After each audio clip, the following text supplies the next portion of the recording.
یہ تو عیسیٰ ابن مریم جب نازل ہوں گے، حضرت مہدی آئیں گے، وہ تلوار کی طاقت سے ختم کریں گے، ان کے پاس یہ اتھارٹی ہوگی کہ وہ فرقوں کو ختم کریں. آپ نے یہ کرنا ہے کہ دوسرے کے مسلک کو چھیڑنا نہیں ہے اور اپنا چھوڑنا نہیں ہے. مسئلہ آپ کے ساتھ یہ ہو رہا ہے کہ دوسرے کو چھیڑ بھی رہے ہو اور اپنا چھوڑ بھی رہے ہو، دونوں الٹے کام کر رہے ہو. ایک طرف بحث کر رہے ہوتے تم ایسے اور دوسری طرف وہی بنے ہوئے ہوتے تھوڑے دنوں میں جا کے. ہاں وہ بتا رہا ہوں وہ نظر و نیاز والی نہیں، وہ سب کو پتا ہے. ہاں ایسی دعوت نہ ہو جس میں بدعت کی تائید ہو. تو آپ جو کر رہے ہو نا وہ یہ کر رہے ہو دوسرے کو چھیڑ بھی رہے ہو، جس سے ملک میں بدامنی پھیل رہی ہے. تقریریں سنو، شیعہ ایسے، بریلوی ایسے، دیوبندی ایسے، اہل حدیث ایسے، تقریروں سے کیا پھیل رہی ہے؟ نفرتیں. اور پھر محرم میں آپ خود شیعہ بنے ہوئے ہوتے ہو، ربیع الاول میں آپ گرین چینل بنے ہوئے ہوتے ہو، اور رمضان میں آپ وائٹ چینل بنے ہوئے ہوتے ہو. سعودی عرب میں سارے وائٹ ہو جاتے ہیں جا کے. سعودی عرب جو بھی جاتا ہے سارا وائٹ چینل. پیغمبر کی قبر پہ کوئی دھمال نہیں، کوئی قوالیاں نہیں، وہاں کھڑے ہوں گے تمیز سے سلام پیش کر کے آگے نکل جائیں گے. وہاں کوئی چیخو پکار نہیں، وہاں جا کے سارے کیا ہو جاتے ہیں؟ وائٹ، کیونکہ وہاں حکومت کا ڈنڈا ہے. ٹھیک ہے نا؟ تو گورنمنٹ کے پاس تو یہ اختیار ہے بھائی ڈنڈا چلائے، ہمارے پاس یہ اختیار نہیں. ہم تو تمیز سے بات کریں گے، سمجھائیں گے، محبتیں پھیلائیں گے، کیونکہ جب عوام ڈنڈا چلاتی ہے تو اس سے اصلاح کم اور فساد زیادہ ہوتا ہے. تو میں بار بار کہہ رہا ہوں بھائی دوستیاں رکھو، کوئی دفتروں میں شیعہ سنی لڑائی نہ ہونے دو، یہ غلط ہے.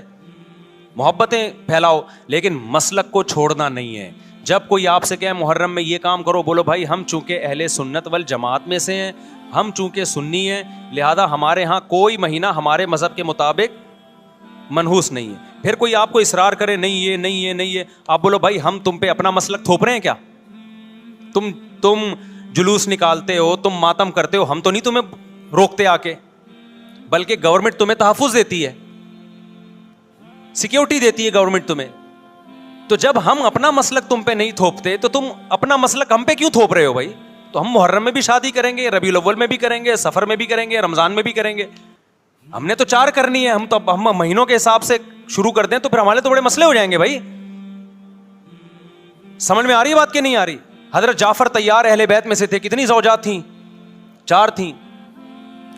حضرت علی کی کتنی تھیں ایک وقت میں؟ حضرت فاطمہ کے دنیا سے جانے کے بعد 4 تھیں.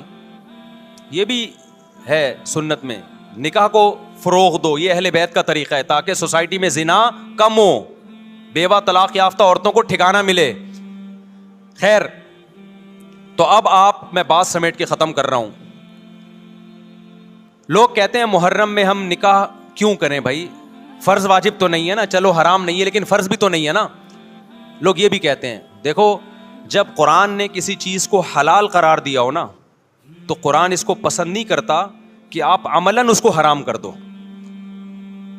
دیکھو مشرکین مکہ کیا کرتے تھے؟ بتوں کے نام پہ جانور چھوڑتے تھے، پھر ان کا گوشت نہیں کھاتے تھے.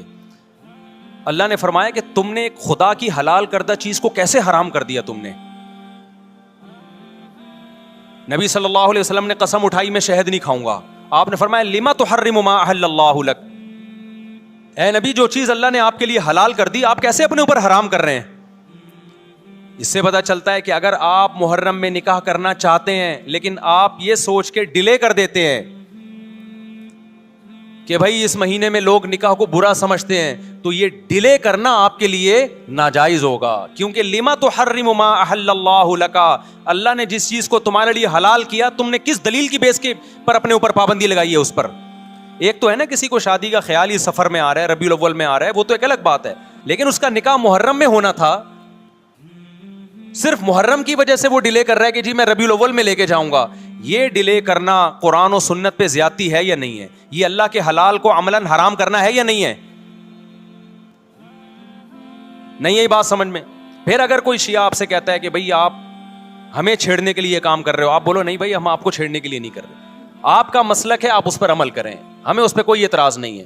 لیکن ہم کس کے پر عمل کریں گے؟ ہم اہل سنت والجماعت ہیں. کتنے صحابہ ہیں، خود نبی کی نکاح محرم میں ہوا ہے، اور ویسے بھی ہمارے ہاں شہادت ایک منحوس عمل نہیں ہے، شہادت ایک مبارک عمل ہے۔ 10 محرم پہلے سے فضیلت والا دن تھا، محرم پہلے سے فضیلت والا مہینہ تھا۔ حسین ابن علی کی شہادت سے اس مہینے کے تقدس کو 4 چاند لگ گئے ہیں اور مقدس ہو گیا یہ مہینہ۔ یہ کیسی بات ہے جو شہادت کا دن ہو ہم اس کو منحوس قرار دے دیں؟ بھائی ہمارا یہ جگرا نہیں ہے۔ سمجھتے ہو کہ نہیں سمجھتے ہو؟ تو اس لیے محرم میں اگر کسی نے نکاح کرنا ہے اس کو ڈیلے مت کرو میرے بھائی۔ لوگ کہتے ہیں فرض تو نہیں ہے نا، آپ اگر اس کے نحوست منحوس ہونے کی وجہ سے ڈیلے کر رہے ہو تو پھر آپ پہ فرض ہوگا کرنا۔ کیوں؟ اس آیت کی روشنی میں لما تحرم ما احل اللہ لک، اے نبی جس چیز کو اللہ نے حلال قرار دیا آپ کس دلیل کی بیس پہ اس کو اپنے اوپر حرام کرتے ہیں؟ سمجھتے ہو کہ نہیں سمجھتے؟ تو اسی طرح یہ جو باقی کام محرم میں ہو رہے ہیں، مرثیے سن رہے ہیں لوگ، نوحے سن رہے ہیں، رکشے والوں نے بھی لگائے ہوئے ہیں، تو بھائی شیعہ حضرات کا مسئلہ کہ ان کو کرنے دو، آپ یہ عمل مت کرو۔ اگر آپ سنی ہو تو پھر اہل سنت والجماعت کے ہاں میتوں پہ رونے کے مرثیے یہ جائز نہیں ہے، کیونکہ اس سے غم بڑھتا ہے۔ ہمارے نبی نے جعفر طیار رضی اللہ عنہ کی زوجہ کو، جن کا حقیقی غم تھا اس وقت، ان کو نہیں رونے دیا، تو ہمیں کیسے آپ صلی اللہ علیہ وسلم چیخو پکار کی اجازت دیں گے؟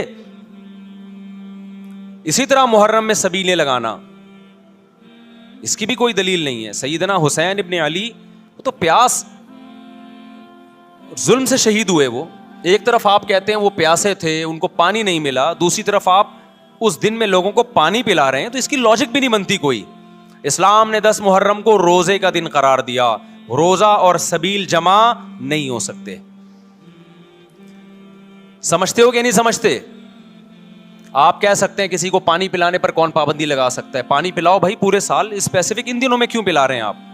تو جو شیعہ حضرات ہیں ان کا مسلک ہے، ان کو کرنے دیں۔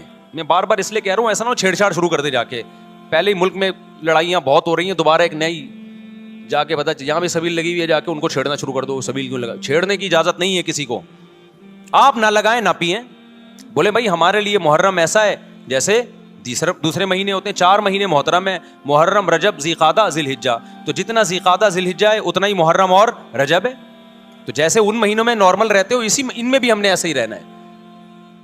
سمجھتے ہو کہ نہیں سمجھتے ہو؟ اور حلیم کی دیگیں مت پکاؤ محرم کی راتوں میں،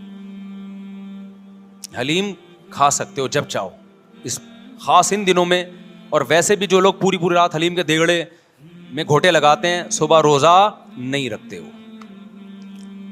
کیا خیال ہے جب آپ پوری رات دیگڑے میں گھومتے رہو گے؟ دیکھا نہیں ہے پوری رات دیکھ کے اندر گھومتے رہتے ہیں، جیسے موت کے کنویں میں نہیں بائک چلاتا بندہ، تو صبح روزہ رکھے گا ایسا آدمی؟ تو یہ ساری چیزیں آپ کو اس کام سے روکتی ہیں جو سنت سے ثابت۔ تو اللہ تعالی ہمیں محرم میں وہ کچھ کرنے کی توفیق عطا فرمائے جس کی ہمیں اللہ، اس کے رسول اور صحابہ نے پرمیشن دی ہے، اور ان تمام باتوں سے اللہ ہمیں بچنے کی توفیق عطا فرمائے جس سے اللہ، اس کے رسول اور صحابہ نے ہمیں بچنے کا حکم دیا ہے۔ اللہ تعالیٰ سمجھنے کی، عمل کی توفیق عطا فرمائے۔ وما علینا الا البلاغ۔